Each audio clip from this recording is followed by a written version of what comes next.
Hello guys, and welcome back again to another tutorial. In this video I will show you how to refresh your skin.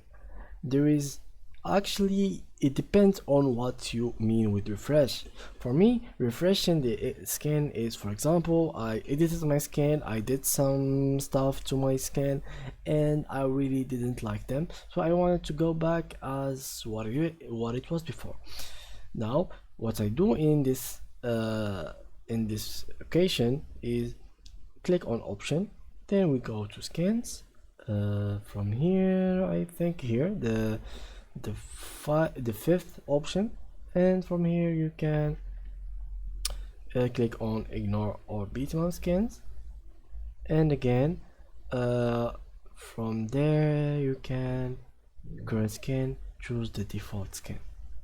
After doing so, you also will go back to the default skin, but if you wanted to change the default skin to another skin and upload it to your game, all you gotta do is, of course, go to your browser.